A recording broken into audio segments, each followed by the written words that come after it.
Some people think invisibility cloaks and Quidditch exist only in the world of Harry Potter. Well, at least one of them have made their way into the Muggle Kingdom. That's the real world for those of you not born in the 90s. Today's episode of Talking Balls is all about niche sports. We'll be taking a look at Quidditch, a sport inspired by the Harry Potter series, as well as a range of other less commonly played sports. Hey Lucy, do you want these? How much? A quid each. Magic. Hey, take me out to the ball game. Take me out with the crowd. Buy me some peanuts and Cracker Jack. I don't care if I never get back. Let me root for the home team. If they don't win, it's a shame. 'Cause it's 1, 2, 3 strikes, you're out at the old ball game. Hello and welcome to Talking Balls. I'm Alex. And I'm Lucy. Coming up on today's show, our roving reporter Tom Collins tries his hand at a local climbing wall. Snitches, Seekers and PVC pipes, a real-world Quidditch tournament. And we take a look at some of the funniest sporting mishaps from across the web.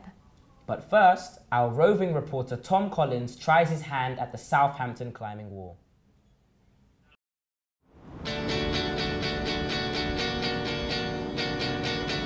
Hello, I'm here outside St Mary's Centre where I'm here to test out their climbing wall. I'm going to meet Tim, who's going to be my instructor for the day. I've never done this before, so an exciting new experience. Hopefully I fare well. Alright, come with me.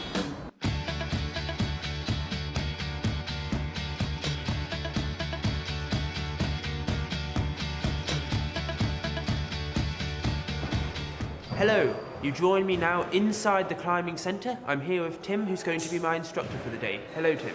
Hi there, nice to meet you. Hello. Right, first, a few questions. First, about the health and safety of wall climbing. Yeah, the wall is open for public climbers. Everyone who comes in, they just need to be assessed to demonstrate that they can do 3 things: put a harness on, tie the ropes onto the harness, and control the ropes for their climbing partner. Once they can demonstrate those 3 things, they're free to climb as much as they like. And it's a very safe, inclusive sport. And do you have a personal favourite place or centre you've climbed? Southampton climbing wall. Okay, so what we're going to do now then is just have a go at climbing the wall, if you're up for this. Yes, certainly. Yeah? Okay. Fantastic. So, going back to those safety elements, it's those 3 things: being able to, first of all, put the harness on. So in front of you here, we've got the harness. If you step your legs inside the 2 loops, and then what we're going to do is just pull the harness up around your waist, okay. Bring the leg loops up, and then we're just going to tighten this waistband. I like to make them the most awkward buckles in the world, so you can't get out of them. So now you've got your harness on. You ready to go climbing? Yes. When you're ready, Tom, climb away. Right, so just use everything you've got. Brilliant. Ain't about how fast I get there. Ain't about what's waiting on the other Very side. good.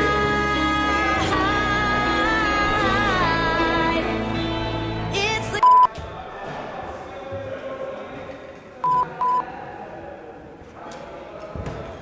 Nicely done.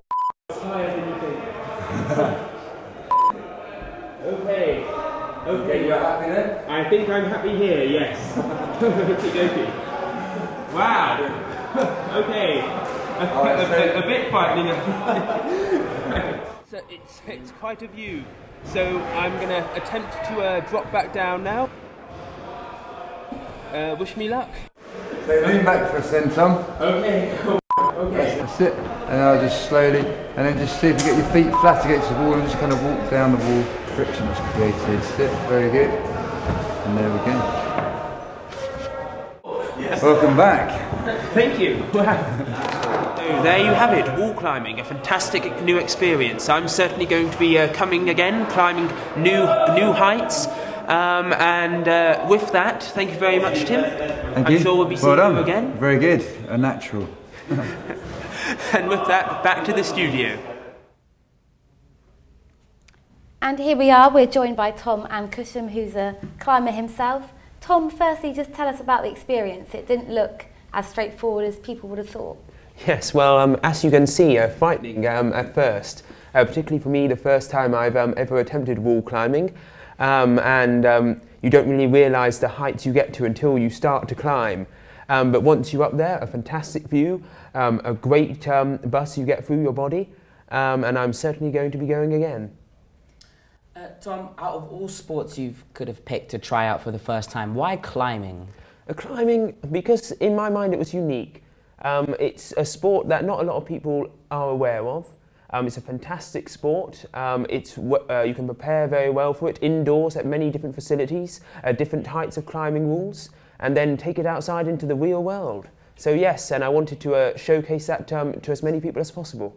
And Cusham, just tell us how you first got involved in climbing. I first started just to deal with my fear of heights, really. I didn't want it anymore, and it just seemed like a really good way of dealing with it, I guess. And doing wall climbing indoors, does that help you practice for outdoor rock climbing, or? Yes, it does. Indoor climbing is fun as well, but it's really, it gets really good when you're outdoors. For example, when you're climbing the sea cliffs and there's waves crashing under you, that's where it's really at. And what about the equipment you use? You brought something here to show us today? Yes, I have. So I've got just a normal harness. So it's basically just strappy shorts, basically, and this is what you tie into. As you saw in the video. Yep, and this is basically what keeps you safe and prevents. So if you do fall, this is what's going to catch you, essentially. Yeah. And what about you, Tom? Would you ever try the outdoor? Would you take the indoor climbing to the outdoors, on the real rocks? Oh, absolutely. But in time, I need a bit more experience climbing indoors first. But yes, in time, absolutely. And what or where would be the ultimate climb? For me, it's more about the travelling aspect of it and going to different parts of the country or even the world, and just experiencing the culture and how they live, and that's more important to me. And then climbing is just an aspect of what I do when I go travelling. Well, thank you to Tom and to Cusham for joining us today. And now for something completely different. Last week, the Muggle Quidditch Southern Cup took place in Southampton. We sent out a team to get some footage of the sport on the rise. A sport inspired by a children's book series might seem a little, well, bookish, but we found it's a sport as energetic as it is complex. Have a look.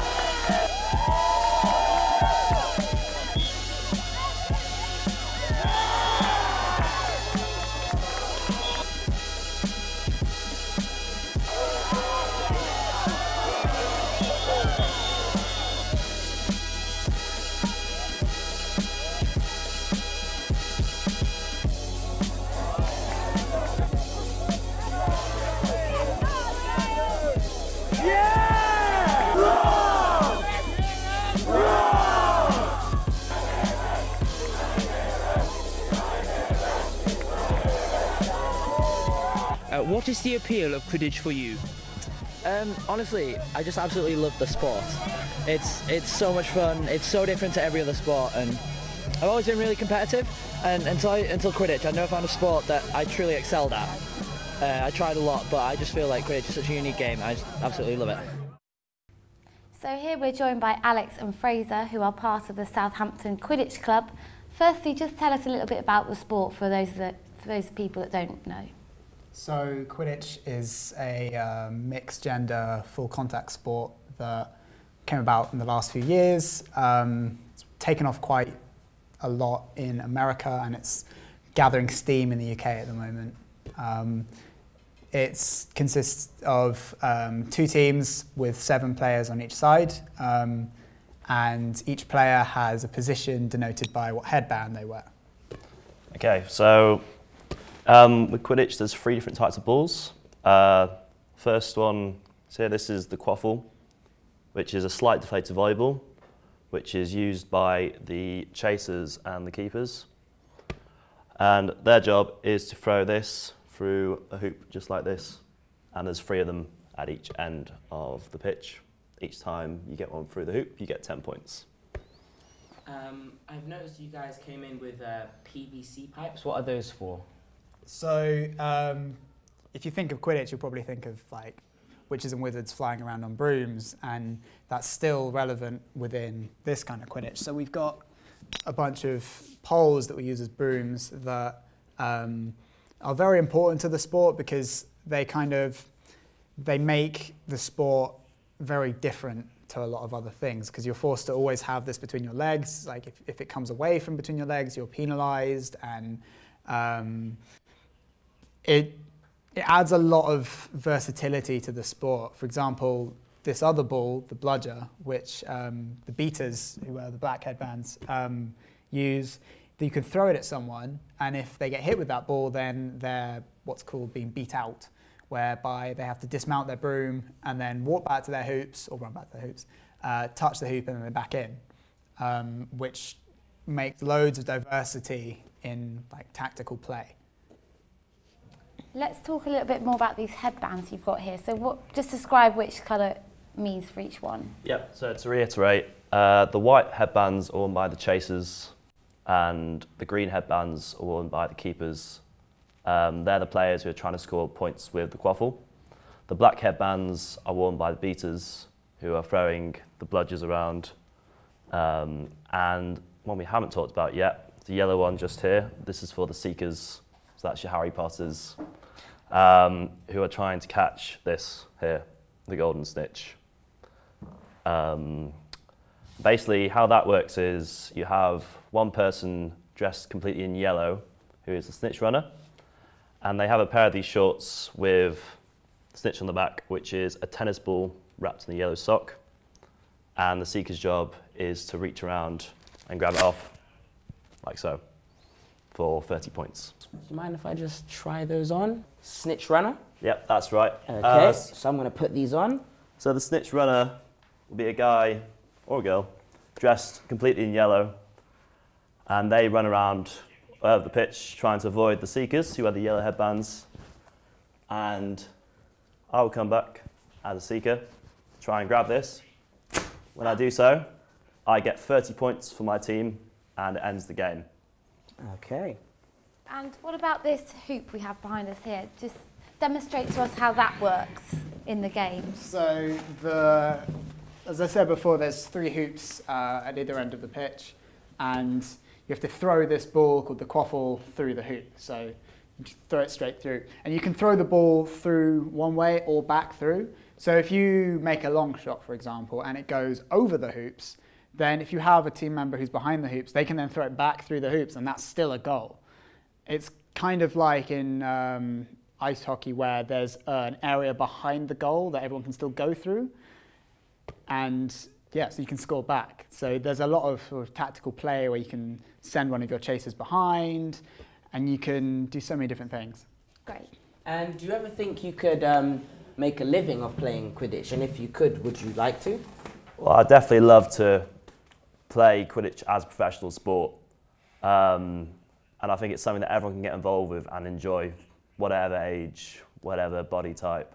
And eventually, the aim for all of us in the sport is to get it in the Olympics.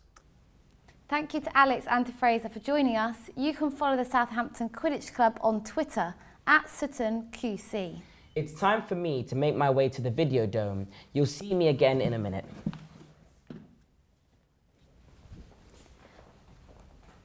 For every gold medalist, there's millions of others who try and fail.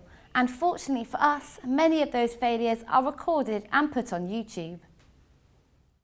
I hope you're all settled into your chairs, because it's time for me to bring you some high-octane entertainment. We've spent the weekend trawling through the cesspools of the internet to bring you some of the best sports-related video clips out there. So, prepare yourselves for your weekly dose of faceplants and nutcrackers.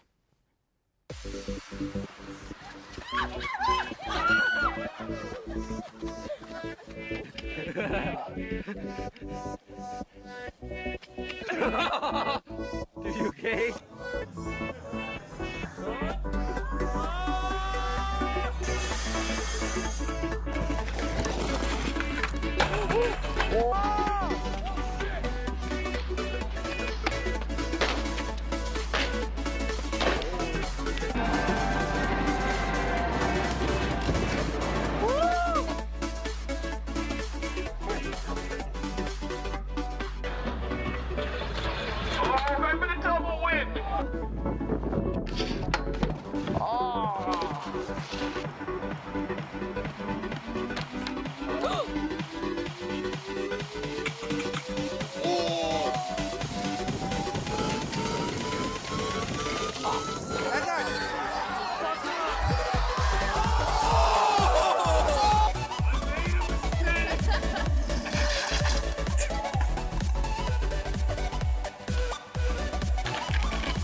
That's it for this week's episode of Talking Balls. Hopefully we've encouraged some of you at home to go out and buy a broom. Or a climbing wall.